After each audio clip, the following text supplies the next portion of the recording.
In this video, we're going to look at a practical use for feature vectors that represent words. The use is in speech recognition systems, where having a good idea of what somebody might say next is very helpful in recognizing the sounds they make. We're now going to see an important practical use for feature vectors that describe words. When we're trying to do speech recognition, it's impossible to identify phonemes perfectly in noisy speech. The acoustic input just isn't good enough. It's often ambiguous. There may be several different words that fit the acoustic signal equally well. We don't notice this a lot of the time because we're so good at using the meaning of the utterance to hear the right words. So if I read the next comment on the slide, I would say we do this unconsciously when we recognize speech. And you would hear we do this unconsciously when we recognize speech. You can actually hear the slight difference between recognize speech and recognize speech. But if you're expecting recognize speech, particularly if there's noise around, you wouldn't hear recognize speech. Okay. So we're very good at doing this. We do it all the time and we do it unconsciously. That means that speech recognizers have to know which words are likely to come next and which are not.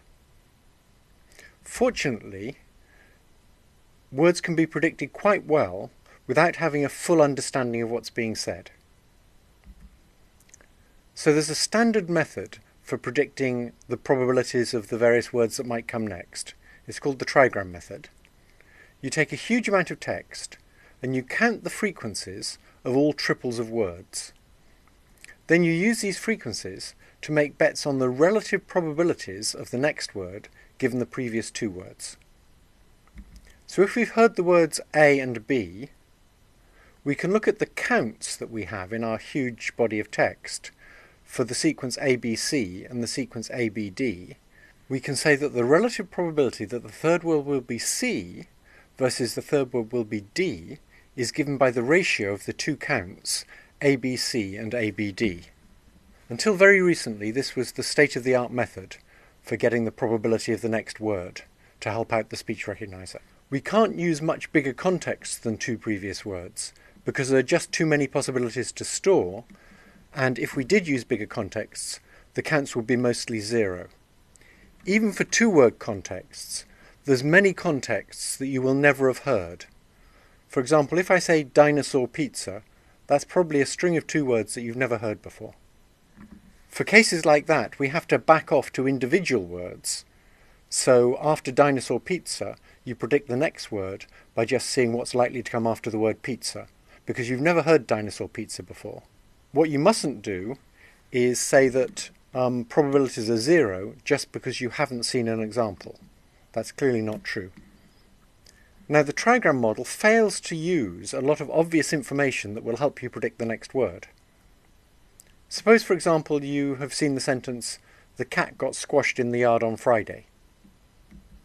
That should help you predict the words in the sentence, "The dog got flattened in the yard on Monday."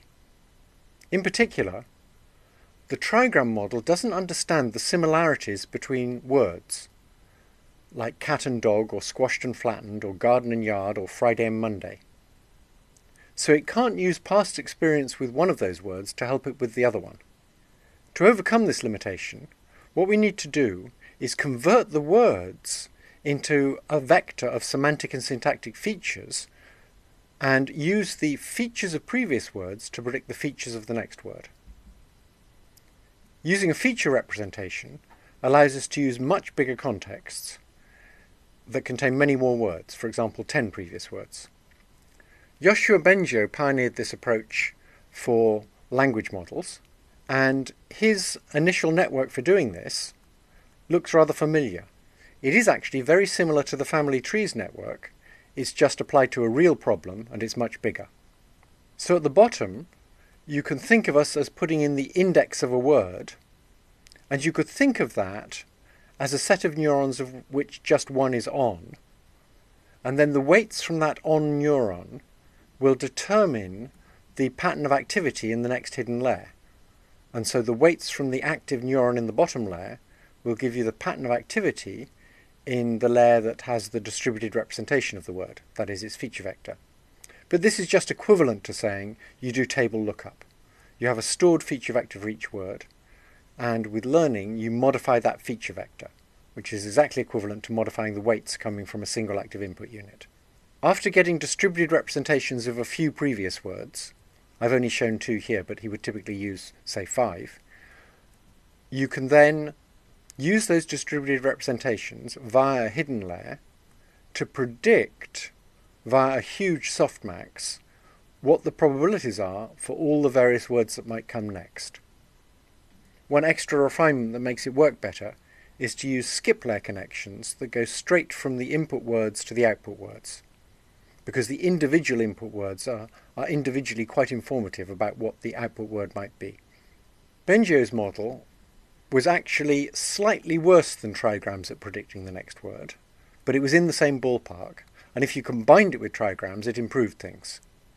Since then, these language models that use feature vectors for words have been improved considerably, and they're now considerably better than trigram models. One problem with having a big softmax output layer is that you might have to deal with 100,000 different output words, because typically in these language models, the plural of a word is a different word from the singular, and the various different tenses of a verb are different words from other tenses.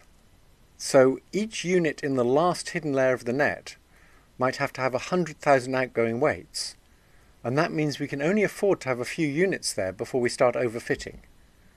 That's not necessarily true. We might have a huge number of training cases.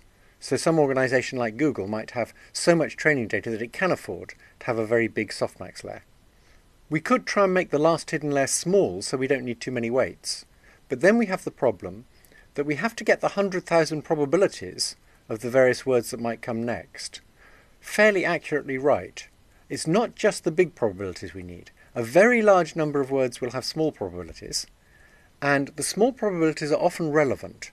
It might be that the speech recognizer has to decide whether it's 2 different rare words, and then it's very relevant which of those is more common in the context, even though both of them are pretty unlikely. The question is there a better way to deal with such a large number of outputs? And we'll see several different ways of doing that in the next video.